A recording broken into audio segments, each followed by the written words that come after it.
You know, the stimulus money, it just tongue-ties me because it is, I cannot for the life of me get my arms around the thought that rational elected officials right here in the state of Oklahoma last year chose to bankrupt my kids' future. I don't get it. I don't get it. I don't understand it. And you know that I was the only senator, I'm going to brag on myself for a second, if you don't mind, because no one else is doing it tonight. I was the only senator that voted against that unconstitutional budget that was passed in the state of Oklahoma. That money, and let me tell you why it was unconstitutional. The Oklahoma Constitution, oh, you're bragging on me? She has to, she's wearing my shirt. Now I forgot what I was going to say. What's I talking about? Yeah, I always talk about it. The budget. Yeah, what else? Where was I? Stimulus. I was the only one that voted against the unconstitutional budget, and here's why it was unconstitutional. The state legislature is the only body in the state of Oklahoma that can spend money. Well, here's how the money was spent, the stimulus money was spent. Obama said, here it comes. Congress passed the law. The money went straight to Governor Henry's desk and then went straight to the bureaucrats. Bypassed the state legislature. Just, again, blatantly unconstitutional. And sadly, I was the only one that debated against it. I stood and said, do not take this money. It's unconstitutional. It's destroying my kids' economic future. Don't do it. Don't do it. And they did it. They voted yes. It was 47-1 in the Senate. I don't, and this is the thing that keeps me concerned and kind of bewildered. I don't understand. My first year, I quit trying to get in the head of the other politicians because I just don't think like they do. Yes, sir. First. Could you give me 3 or 4 fairly specific budget items? You know, everybody here seems to agree that we need to cut. What are 3 or 4 specific things that you would, right off the bat as governor, begin to try to pull out of the state budget? Okay, good. Let me give you a very logical thought process that I'll be going through first of all. Constitutionally, I'm bound to present a budget to the state legislature within the first 30 days. Okay?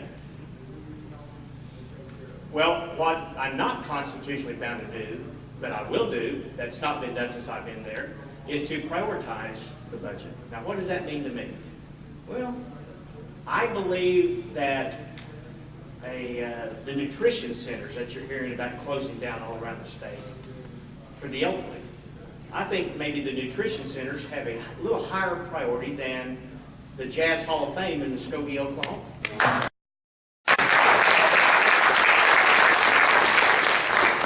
I think the Bat Cave research in Selma, Oklahoma, that we spent $300,000 on a few years ago, didn't have a real high priority for me. How much is it now? How much is in the budget now?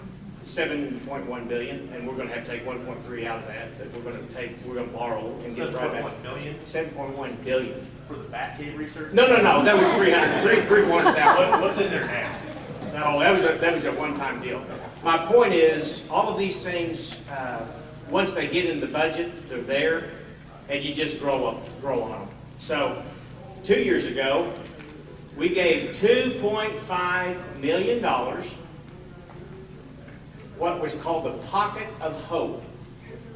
Now, actually, I was sitting on the Senate floor, and I Googled the Pocket of Hope. I had no idea what it was, but I saw $2.5 million of your money and my money going to that.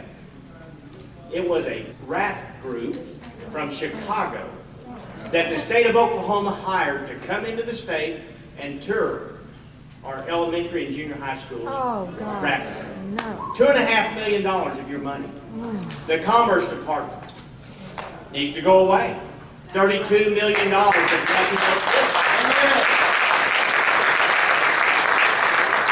duplication of services, practical things that we can do. You realize that we have, like, I think, 3,000 agencies, boards, and commissions that don't do anything except increase the bureaucracy in the state of Oklahoma.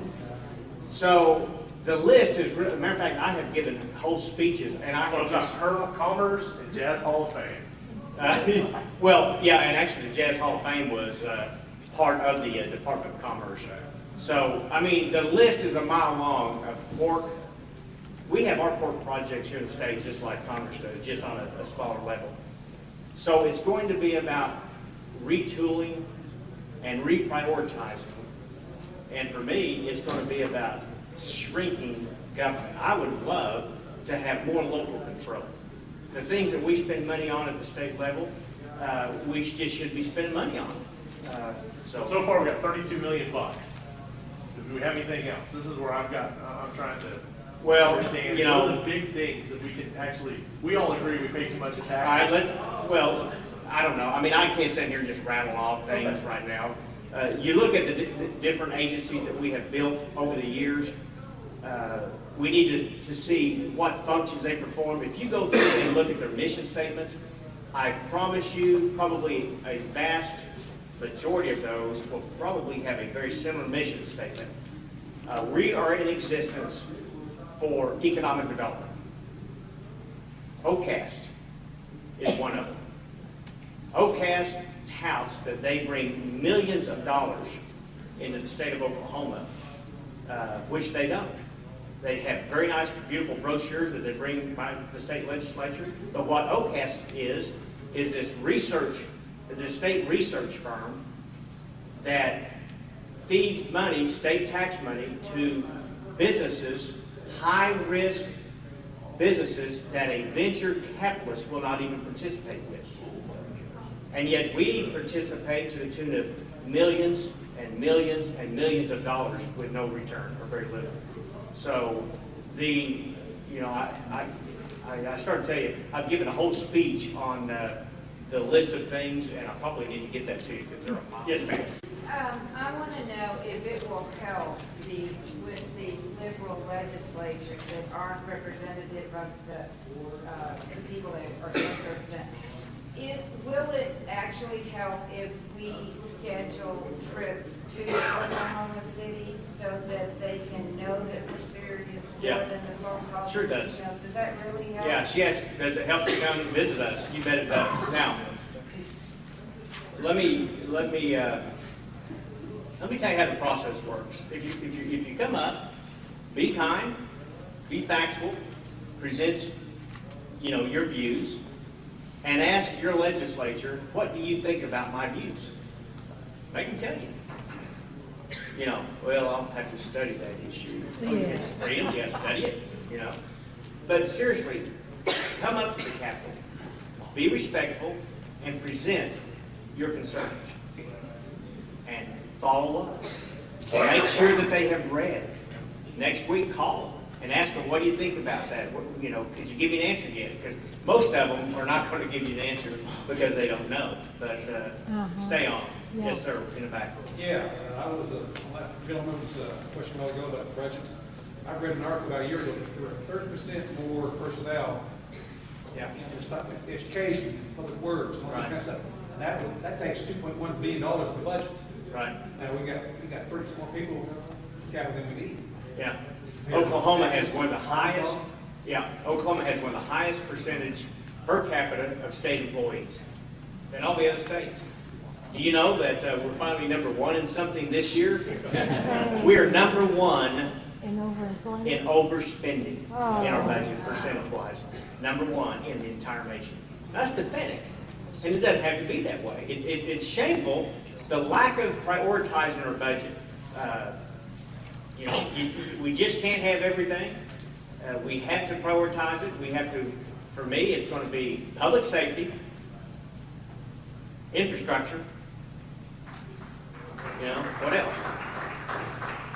Not talking a home. Good enough for me. Yes, ma'am. Yeah. Jumping back